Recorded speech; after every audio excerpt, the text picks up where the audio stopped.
elementary school teachers from 6 hours to 9 in mathematics content.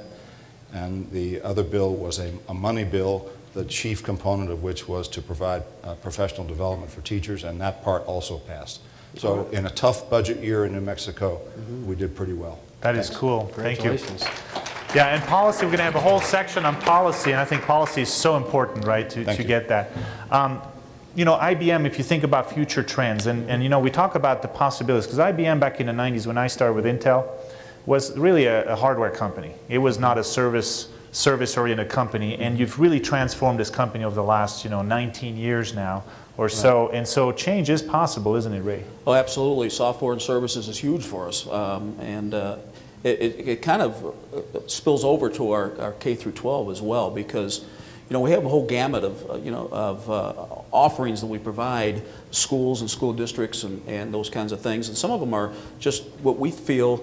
You know, we're not coming into a school and trying to tell the teachers how to do their job in the classroom. We're trying to assist them and give them tools that might be helpful or complement what they're doing in the classroom. For instance, we just introduced a couple years ago a software translation program, when you speak of software, that transcribes emails from English to Spanish or Spanish to English. It also will translate websites from English to Spanish, those kinds of things. We also have a voice recognition software program that helps kids learn how to read by interacting with the computer. And it's also very beneficial for adult literacy programs as well. So, you know, if there's a situation where parents are struggling with knowing how to read, I mean, that can be very beneficial as well. So when you talk about software, those are a couple of things that we're definitely doing that is available to schools. And you talked about solution. It's interesting. You're not talking about the technology. You're talking about a solution, right? Absolutely. About reading and absolutely measurable results. Yeah. And as far as our, you know, and other things we're doing, we try to do some things online for folks. We have you know, we're all here because of math and science, and we encourage our employees, which I think is our greatest asset, to go out to schools and work with the students in math and science. We have an online e-mentoring program that's all done over the computer, where they're encouraging kids to do well in math and science. And we take that a step further by having a website we developed with the New York Hall of Life called tryscience.org, which is strictly science experiments. It's that kids can do online from just about every level of K through 12. It's virtual tours of science museums around the world. Opportunities for kids to see things they probably would never get a chance, or even a lot of adults wouldn't get a chance to see. Well, and it's good for parents too. Yeah, you know, us parents, we have to learn something too. Don't we? We're lifelong learners now, yeah. And just so you know, all these websites, everything will be posted, and this show even is being taped because of that. So I'll be sitting like a basketball coach watching the footage afterwards and taking down everything that you just said. But that is really terrific. Gerhard, go ahead. Can I push a little on the issue of STEM? Push, please, push. Because what's happening here is what happens at the National Science Foundation. In other words, everybody says STEM, but the T is small and the E is silent. And we've got to stop that. I mean, I think when we talk about science and math, or inquiry and problem solving, but we also have to talk about design. And I think design thinking is something that really pervades a lot of what we do every day, and people do it badly.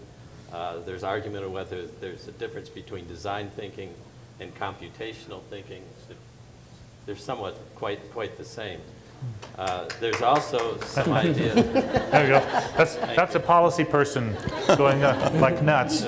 So there's also, I think, even there's several other discussions. One is it S period, T period, E period, M period, or STEM?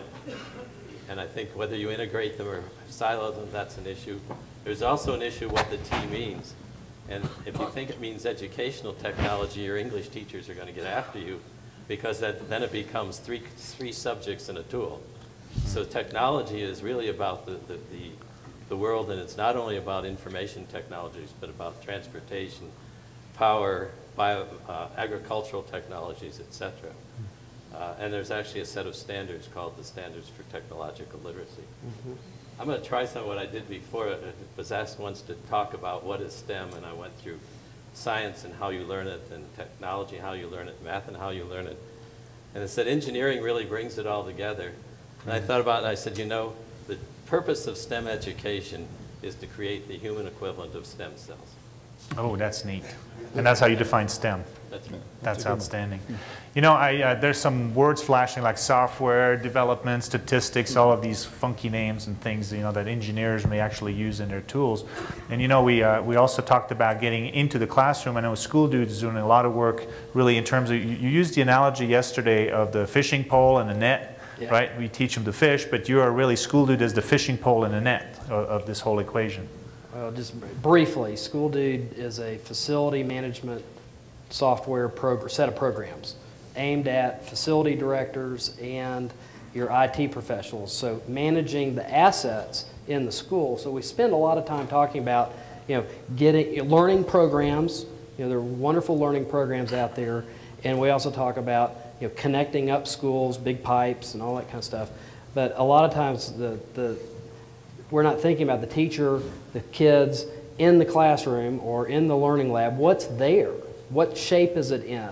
You know, is the roof okay? Is the, you know, is the software that they're using up to date? Mm-hmm. You know, what's there? And that's what we do. And it's interesting. We were talking at one point yesterday about connection speeds across the state. We work with every facility director and every school district in the state of New Mexico, and 98% of the training that has gone on with this software program is done online.